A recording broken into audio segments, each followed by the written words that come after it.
Boa noite. Tudo bem? Sejam muito bem-vindas e bem-vindos à Associação Palas Atena e o Sesc São Paulo, por meio da unidade Vila Mariana, em parceria com o Consulado-Geral dos Estados Unidos em São Paulo e em cooperação com a Unesco, dão as boas-vindas para todas e para todos. Meu nome é João Signorelli e hoje terei a honra de conduzir o cerimonial. Celebramos nessa noite a realização da 16ª Semana Martin Luther King e o 128º Fórum do Comitê da Cultura de Paz e Não Violência. Celebramos e agradecemos também a presença da Dida Cultural do Consulado-Geral dos Estados Unidos em São Paulo e palestrante desta noite, senhora Madelina Young Smith, e da assessora cultural do Consulado-Geral dos Estados Unidos, senhora Joyce Costa. A presença do representante do Consulado-Geral da Índia em São Paulo, o cônsul cultural, senhor Shri Venu Gopal. E a presença do senhor Egberto Penido, juiz de direito e palestrante desta celebração. E também gostaríamos muito de agradecer à equipe do Sesc Vila Mariana e da presença também de outros gerentes de outras unidades do Sesc e de sua gerente aqui no Vila Mariana, a senhora Érica Mourão. E a professora Lia Diskin, cofundadora da Associação Palas Atena e coordenadora do Comitê da Cultura de Paz e Não Violência. E a todos vocês, público presente, que motivam esta realização. Martin Luther King nasceu nos Estados Unidos em 1929. Em 1964, recebeu o Prêmio Nobel da Paz por sua liderança no movimento pela igualdade racial em seu país. Em 1967, opôs-se à Guerra do Vietnã e, com isso, evidenciou a ligação entre a discriminação racial nos Estados Unidos e a intervenção no exterior. Assim como Gandhi, foi assassinado em abril de 1968, aos 39 anos de idade. Uma das grandes almas do século XX, em sua breve declaração autobiográfica intitulada Minha Peregrinação à Não Violência, Martin Luther King nos traz um vislumbre de sua jornada até se tornar um praticante da ação não violenta. Apresentamos agora um trecho desta declaração, quando ele relata o seu profundo fascínio pela vida, o trabalho e as campanhas de resistência não violenta de Mahatma Gandhi que o inspiraram em suas ações. Abre aspas. Senti-me especialmente motivado pela marcha do sal em direção ao mar e seus numerosos jejuns. Todo o conceito de Satyagraha era profundamente significativo para mim. Satya é a verdade, que é o amor, e a graha é a força. Portanto, significa a força da verdade e do amor. À medida que eu mergulhava mais profundamente na filosofia de Gandhi, meu ceticismo a respeito da força do amor gradualmente diminuía. Assim, acabei percebendo pela primeira vez o seu potencial na área das reformas sociais. Gandhi foi provavelmente a primeira pessoa na história a elevar o amor ético de Jesus acima da simples interação entre indivíduos. Transformou-o numa força social poderosa e eficaz em larga escala. Para ele, o amor era um instrumento potente de transformação social e coletiva. Foi nessa ênfase gandhiana no amor e na não violência que descobriu o método de reforma social que buscava há tantos meses. Percebi que esse era o único método moral e praticamente correto aberto às pessoas oprimidas em sua luta pela liberdade. Meus estudos sobre Gandhi convenceram-me de que o verdadeiro pacifismo não é a não resistência ao mal, mas a resistência não violenta a ele. É o enfrentamento corajoso do mal pelo poder do amor, com a crença de que é melhor ser alvo da violência do que infligi-la. Porque esta última posição só tem multiplicado a violência e a amargura no mundo. Enquanto a primeira pode desenvolver um sentimento de vergonha no oponente e, assim, transformar-lhe o coração. Um dos princípios básicos dessa filosofia foi a convicção de que a resistência não violenta era uma das armas mais potentes dos oprimidos em sua busca pela justiça social. Vivida por meio da experiência real do protesto, a não violência tornou-se mais que um método com o qual concordei intelectualmente e acabou sendo Dando continuidade à cerimônia desta noite, convidamos ao palco a senhora Madelina Young Smith, que nos oferecerá suas reflexões.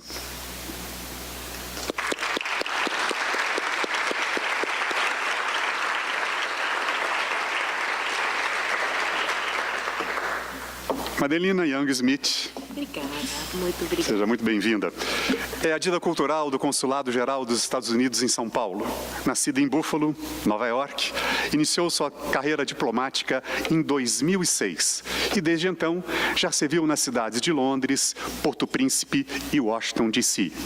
Formada em Ciências Políticas pela Howard University, possui mestrado em Relações Internacionais pela Maxwell School of Citizenship and Public Affairs da Universidade de Syracuse. Muito obrigada. Preciso de ajuda.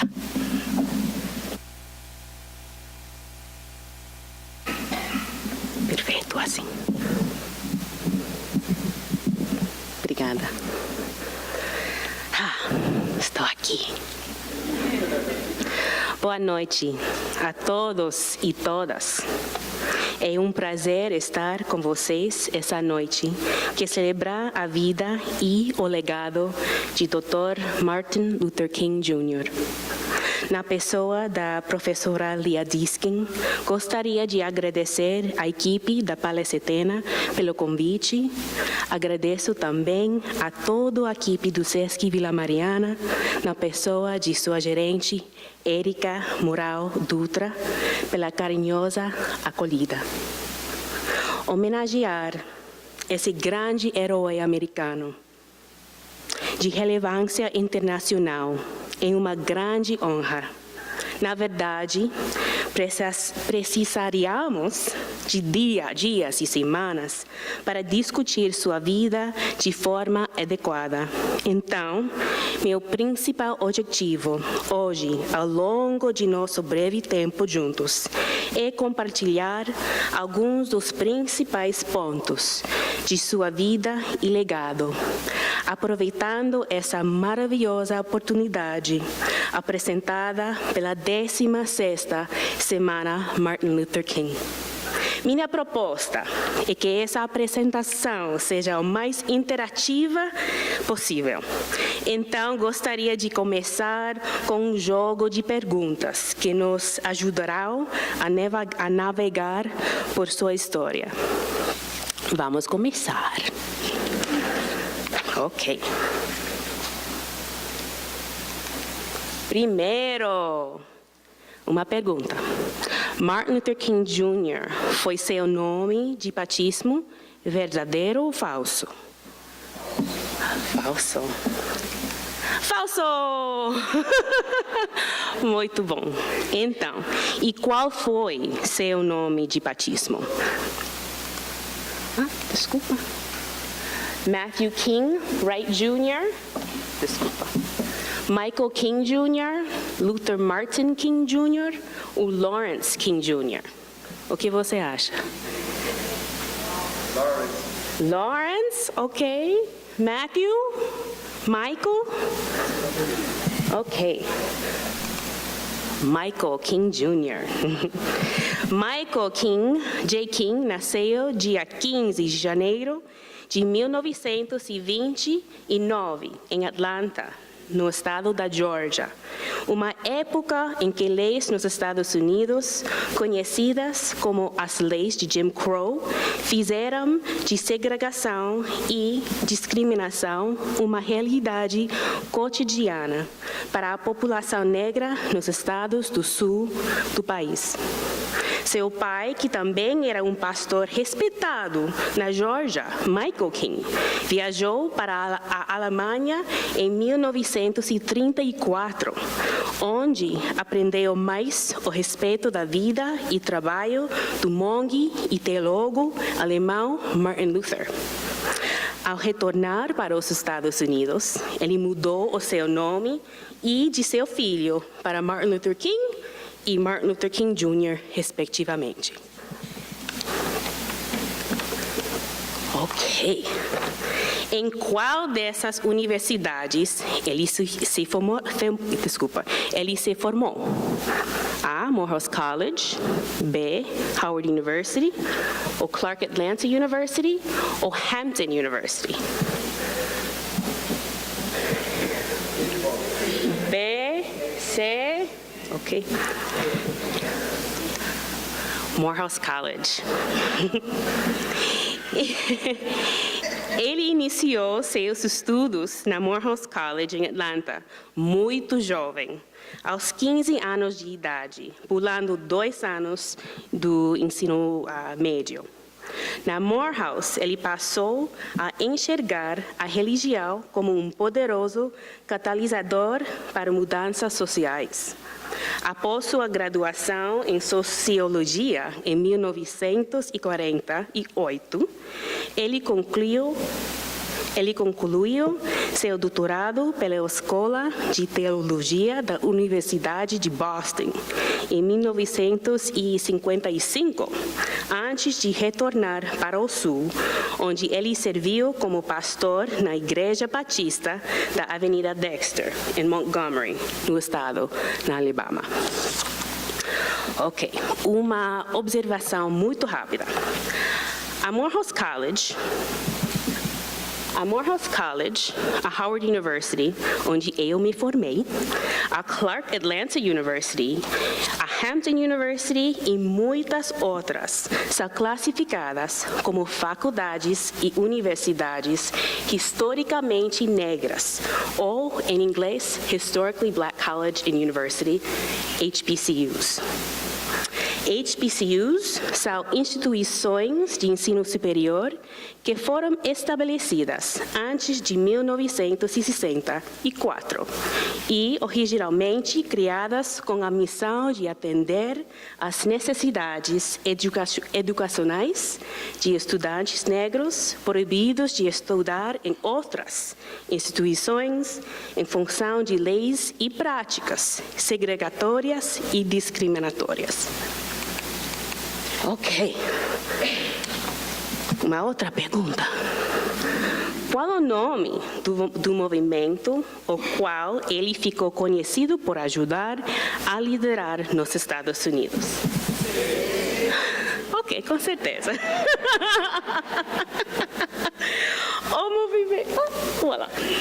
O movimento dos direitos civis não foi uma ação de um dia ou um esforço pontual que de uma hora para outra virou a chave da desigualdade e injustiça para os direitos civis.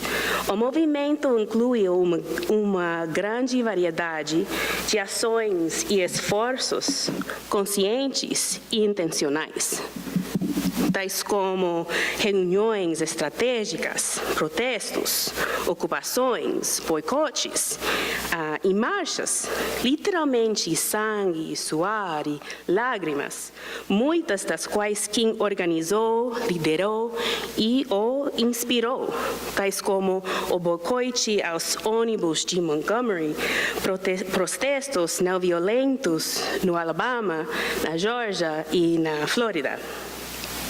Foi de uma cela na prisão da cidade de Birmingham que ele escreveu o que o mundo conhece bem como o discurso "Eu tenho um sonho", pronunciado na Marcha de Washington em 1963. Essa marcha, na capital do meu país, Washington, D.C., chamou atenção para as contínuas adversidades e discriminação enfrentadas por afro-americanos e pessoas pobres, um século após a emancipação. Naquele dia, ele se conectou com a América como nunca havia sido feito antes. Suas palavras forçaram a América a agir e a melhorar. Tenho mais. Em 1964, o presidente Lyndon B. Johnson assinou a Lei dos Direitos Civis, que bania a discriminação no trabalho, em locais públicos e outros aspectos da vida.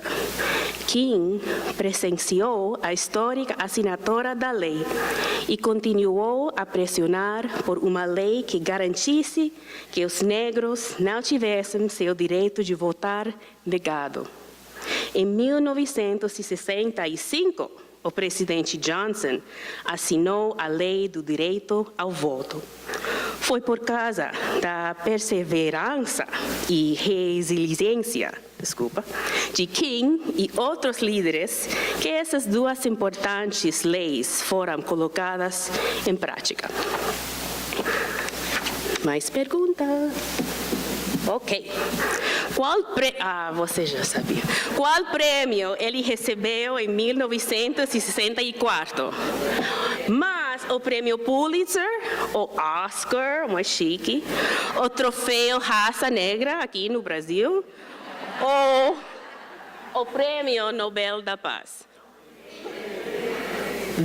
Sim. Quem recebeu o prestigioso e cobiçado Nobel da Paz em 1965, com 35 anos de idade. Era a primeira vez que ele recebia a nomeação para o prêmio e havia 43 candidatos. Naquela ocasião, ele era a pessoa mais jovem a receber o Prêmio da Paz desde 1901.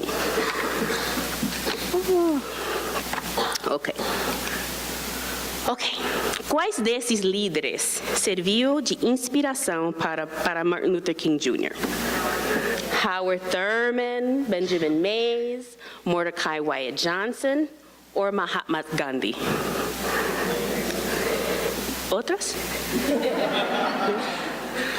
Essa é uma pegadinha. Todos esses líderes foram uma inspiração para ele. Embora King tenha lido muitos livros sobre Mahatma Gandhi, foi Howard Thurman que introduziu o conceito de não violência e desobediência civil para o jovem pastor pela primeira vez. Thurman, que foi professor de King na Universidade de Boston, viajou para a Índia em 1935 e conheceu Gandhi. Os ensinamentos de Gandhi permanecerão com Thurman ao longo de sua vida e carreira, inspirando uma nova geração de líderes religiosos como King. Quando King era aluno na Morehouse College, Benjamin Mays era o presidente. Mays, que era um educador respeitado e pastor cristão, se tornou um dos mentores de King no início de sua vida. King o descrevia como seu mentor espiritual e pai intelectual. Mordecai Wyatt Johnson. Dr. King, que na época ainda não era líder dos direitos civis, tampouco ativista de base, viajou para Filadélfia em 1950 e foi inspirado pelas palavras de Mordecai Wyatt Johnson. Johnson era considerado um dos mais renomados líderes religiosos afro-americanos da época e falava de seu amor por Mahatma Gandhi. Ele foi o primeiro presidente afro-americano da HBCU Howard University. Como vocês ouviram e provavelmente já conhecem, Mahatma Gandhi teve um papel significativo nas vidas e crenças de muitos. Aplicando a desobediência civil não violenta, Gandhi foi o líder do movimento de resistência indiana e inspirou movimentos semelhantes pelo mundo. Dr. King foi também profundamente influenciado por seus ensinamentos e até mesmo viajou para a Índia em 1959 para aprofundar seus conhecimentos sobre os princípios de Gandhi. Dr. King se referia a Gandhi como a luz guia de nossa técnica de transformação social não violenta.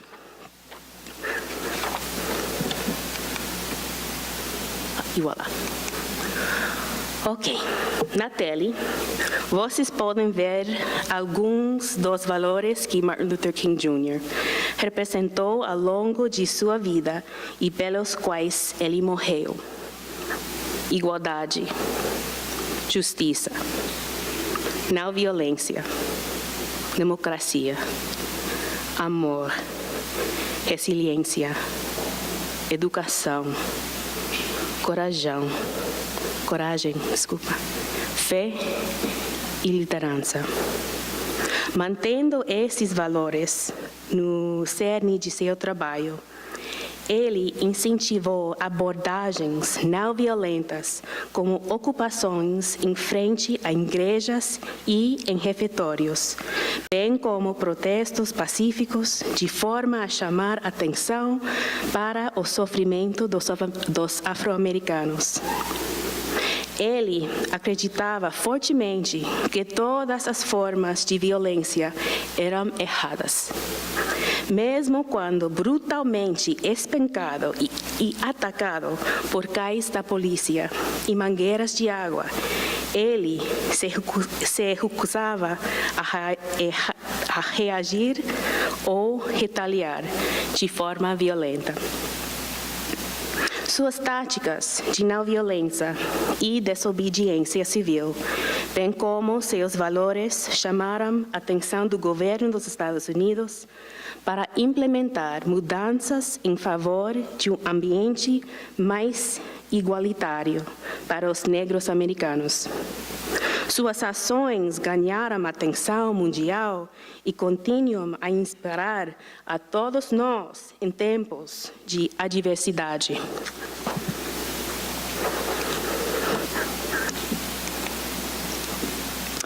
Ele criou um legado de esperança e cura nos Estados Unidos. Ele teve um impacto global através de sua visão, voz empoderadora e liderança. Ele dedicou sua vida para a batalha não violenta em prol da igualdade racial nos Estados Unidos. Hoje, e desde 1983, nós, nos Estados Unidos, celebramos sua vida e seu legado com um feriado nacional, toda a terceira segunda-feira de janeiro. Para honrar sua vida, muitos americanos se engajam em atividades de voluntariado em suas comunidades no dia de Martin Luther King Jr. Quando eu servi no Haiti, por exemplo, meus amigos e colegas foram voluntários em um orfanato local, servindo comida para as crianças e possibilitando um tempo de folga para os cuidadores que incansavelmente se dedicavam para proteger as crianças. Em Londres, meus colegas e eu ajudamos a restaurar um jardim comunitário em um bairro de periferia. Em Washington, D.C., me lembro de pintar nos corredores internos de um colégio juntamente com outros voluntários. Para nós, esse feriado não é necessariamente um dia de folga, mas sim um dia para, de alguma forma, contribuirmos para uma mudança positiva em nossas comunidades. Ok, estou quase terminando, mas antes de encerrar, eu gostaria de compartilhar com vocês o que o seu legado significa para mim pessoalmente. Onde eu estaria se não fosse a liderança, coragem, determinação do Dr. Martin Luther King Jr. Colocando de forma simples, eu provavelmente não estaria aqui com vocês hoje.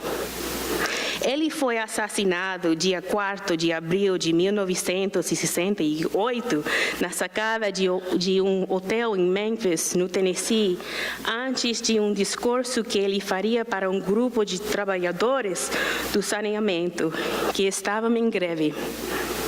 Embora esse tenha sido um momento muito triste na história dos Estados Unidos e na história do mundo, de certa forma, seu espírito ainda vive.